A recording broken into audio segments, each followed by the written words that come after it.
Alright, hey there Tina, this is Jason and Kristen. You're going to be taking your photo or video of your stretches. We'll go ahead and have Kristen start with a hamstring dynamic. We're just going down the sheet here, by the way, for your at-home sheet.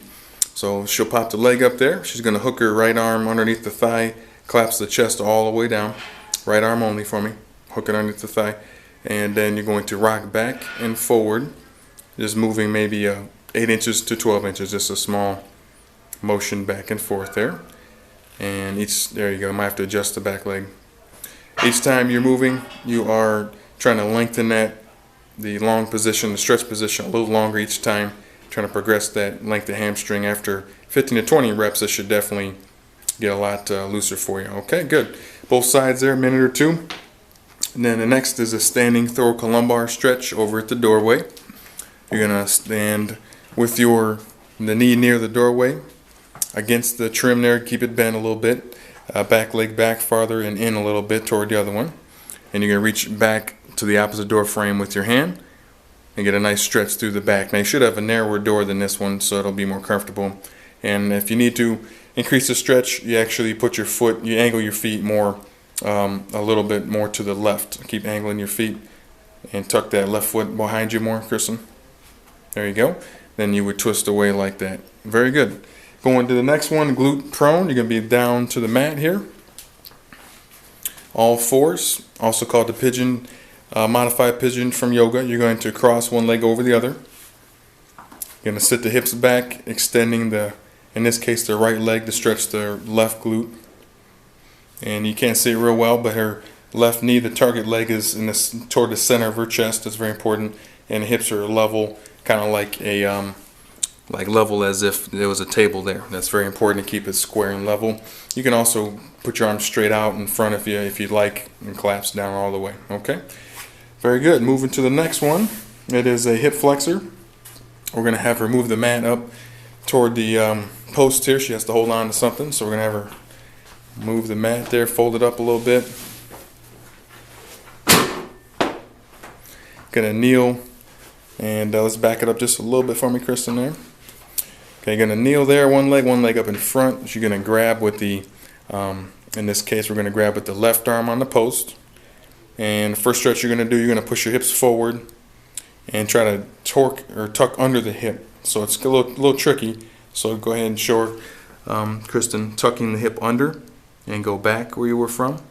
And then tuck again. It's very subtle. I don't know if you can see that, Tina, but it's very subtle. You're going to try and turn the hip underneath as if you're going to suck your abs in. That's going to stretch a hip flexor in the front called the psoas. And then the next one you're going to do, you're going to grab whatever leg is down there, which is left, you can grab the opposite arm on the foot there on the shoe. Pull that up, and then it's important to push the hips back forward. You're going to have to hold on there, please. Push hips forward, and then you pull up that back leg if you need more stretch. Okay? Very good. Next lift, or next stretch, moving on, is the calf, the gastric muscle. That's your one of your calf muscles there. You want to do this on the bottom, the last stair of a staircase. We don't have one in here to really give you a good demonstration, but to be an example, place one leg up on there. Other leg will be up in the air, free. And then again, if you're in a stair step, you'll have about 8 inches where the left heel in this case can push down toward the ground to get a really good calf stretch. Make sure the leg is straight. Now we'll go to the gastric stretch and the baseboard. Go up to a baseboard in your house somewhere, or you can put a piece of cardboard or wood up there to protect it from damage from your shoe. You're going to put some weight, load up that front leg, and then bend the knee over the toe. And you keep bending back and forth, kind of like we did with the hamstring, back and forth. There we go. And trying to lengthen that a little more each time. And then at the end, you can hold this one for a little bit there. That's your gastric stretch. Again, going in order on the sheet here. Next one we're going to do, rotator cuff side line down on the mat. And lay on your side. You're going to have your bottom arm, the stretching arm, out roughly perpendicular to the body. About 90 degrees. Show you the top view here. 90 degrees there. Then you want a 90-degree bend in the elbow. Take the top hand, push down on the lower arm very gently. Now be sure the shoulder on the ground is pinned to the ground. Must be pinned down tight, and the head is relaxed there. And be sure your elbow doesn't go down toward your waist too far. Show what that looks like, Kristen. There you go. That would be incorrect. Not much stretch happening. Go up towards your head again, a little higher. That would be even better right there, as long as it doesn't hurt the shoulder. You'll see the most tension there. So sideline rotator cuff. Next we're going to go through posture drill. She's going to go ahead and have a seat there on the bench. And she's going to do a basic posture drill, which is chest out. There you go. Pinch your shoulder blades straight back, not up. Thumbs go back behind you. As far as you go without pain. If it hurts, stop. And then I want you to suck in the belly button a little bit there, drawing the abs. You just keep your head level for me. And then pull it back just a degree or two, your head. Okay, perfect.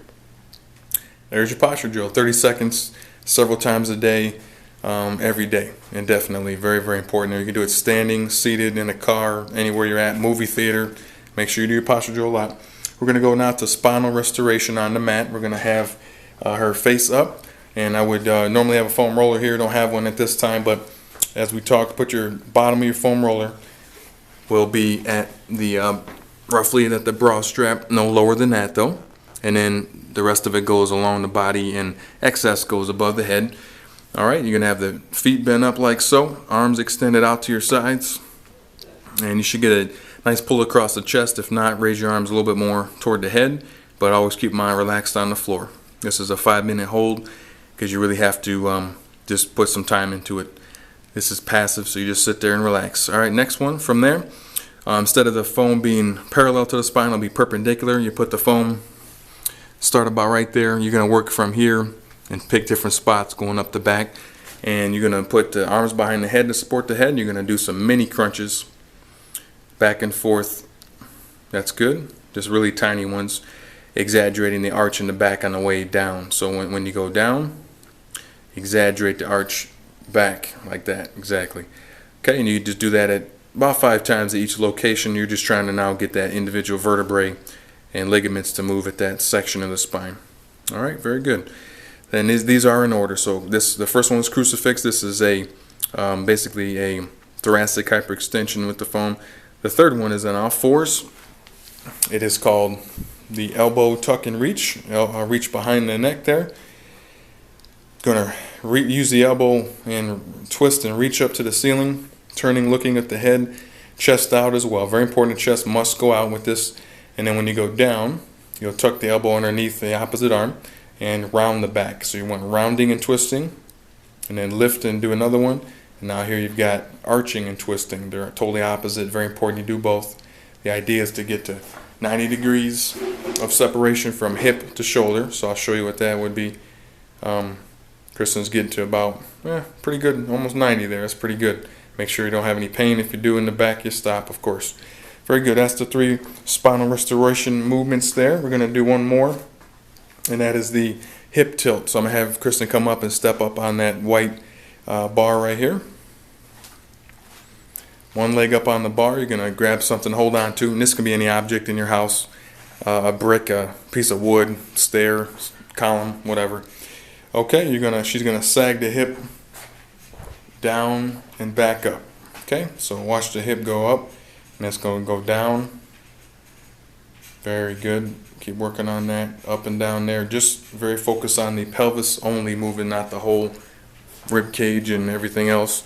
And from the side, you should see the off leg, the leg that's not on touching anything, should be behind the other leg slightly. That's to help the hip flexor, to keep that hip flexor from working. So there's all your stretches there. All right, good luck. If you need anything, let me know.